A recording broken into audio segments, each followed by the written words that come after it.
Hello, friends. Here's another one of these things that I've been struggling with this week.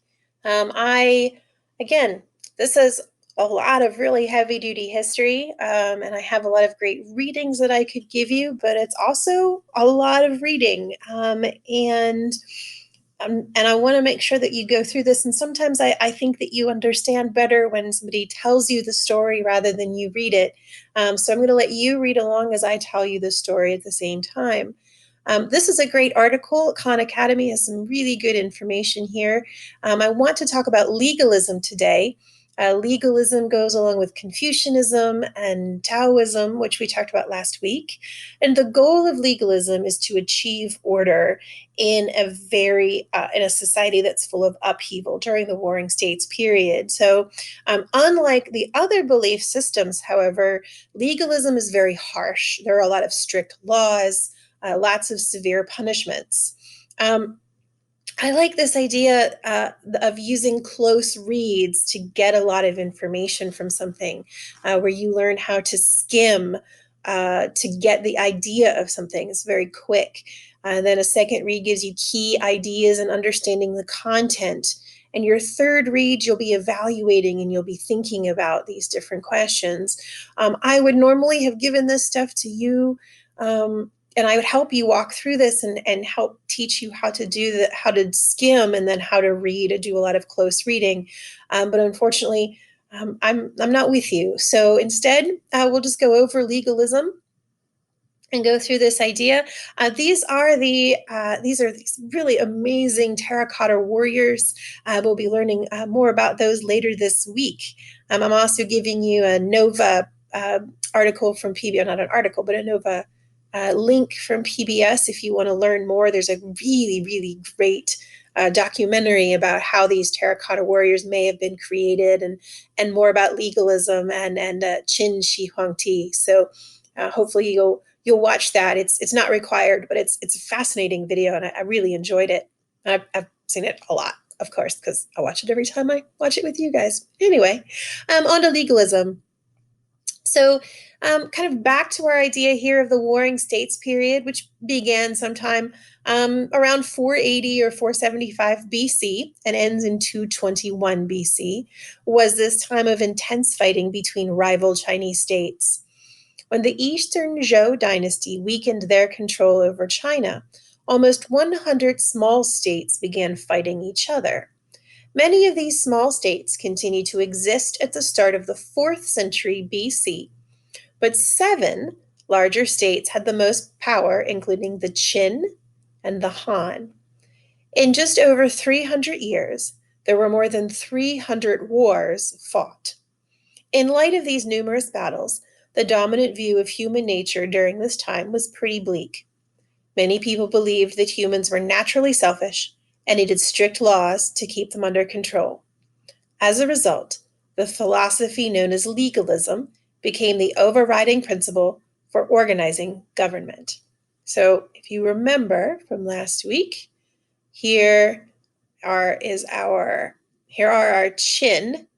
So this is our Qin dynasty. We'll be talking about them today. The next one we'll be talking about too are the Han. So we'll be looking at both the Han and the Qin dynasties as we go through this week. Last week were the Zhou, which are here, and before that, before that was before that. So anyway, those were the Xia, who are gone, Shang, and then the Sha, who are gone. So anyhow, back to our reading. So, in order for a ruler to maintain order in society, people must obey a set of strict laws, and those in authority, the rulers and government officials. Legalist philosophers thus created a system of punishment and reward for certain behaviors. If humans followed these rules, then the state and its authority would be strengthened.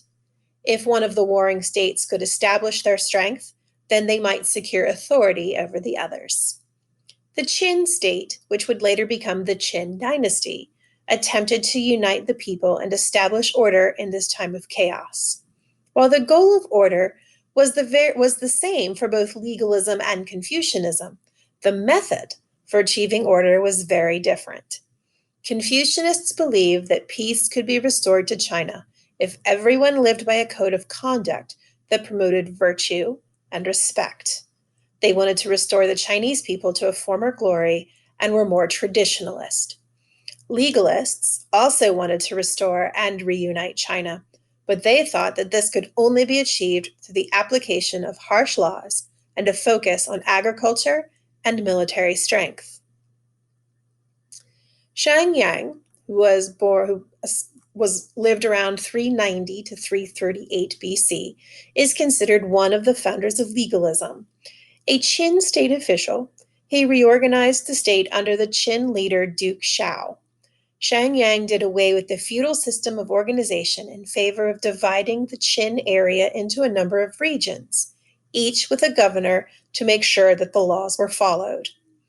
He also standardized the system of weights and measures and encouraged people to work as farmers and soldiers, both of which were considered to be jobs that were beneficial to the state. In addition to these reforms, he also set up a new system of taxation, specifically targeting merchants with high taxes, and required citizens of the Qin state to join the military. But perhaps his best known legacy was the institution of a strict legal code that was written to strike fear into the members of the Qin community. Shang Yang eventually fell out of favor with the Duke Xiao and was executed in a rather gruesome way. And there is a statue of Shang Yang. Han Feizi, who flourished between 280 and 233 BC, was the author of a series of essays outlining the legalist philosophy. By the way, I'm sorry, my cats are currently rowing and hissing at each other, so you will hear them in the background. I apologize. Oh, coworkers. These writings became a guide for rulers in how to organize their states using legalist beliefs. He stressed the importance of a harsh code of laws and believed that the strength of the ruler depended on the application of these laws, along with a strong military to enforce order.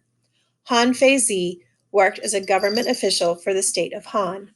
When the Qin leader and future first emperor of the Qin dynasty, Emperor Zheng, attacked the Han leader sent Han Feizi to negotiate with Zheng, who greatly admired Han Feizi's legalist writings. While at the court of the Qin leader, a former colleague of Han Feizi, Li Si, who was a state official for the Qin leader, imprisoned him and sent him a poison to commit suicide. Li Si was jealous of Han Feizi's knowledge and skills. Fearing Han Feizi might take over his position at court, Li Si ordered him to drink the poison, and Han Feizi died. Here are some excerpts from Han Feizi's writings. On having standards. In our present age, he who can put an end to private scheming and make men uphold the public law will see his people secure and his state well ordered. He who can block selfish pursuits and enforce the public law will see his armies growing stronger and his enemies weakening. Find people who have a clear understanding of what is beneficial to the nation and a feeling for the system of laws and regulations, and place them in charge of the lesser officials. Then the ruler can never be deceived by lies and falsehoods. Find men who have a clear understanding of what is beneficial to the nation and the judgment to weigh issues properly and put them in charge of foreign affairs. Then the ruler can never be deceived in his relations with the other powers of the world. Han Feizi also writes on wielding power. The ruler does not try to work side by side with his people, and they accordingly respect the dignity of his position. He does not try to tell others what to do, but leaves them to do things by themselves. Tightly he bars his inner door, and from his room looks out into the courtyard. He has provided the rules and yardsticks so that all things know their place. Those who merit reward are rewarded. Those who deserve punishment are punished. Reward and punishment follow the deed. Each man brings them upon himself. Therefore, whether the result is pleasant or hateful, who dares to question it? When compass and rule have marked out one corner of truth, the other 3 corners will become evident of themselves.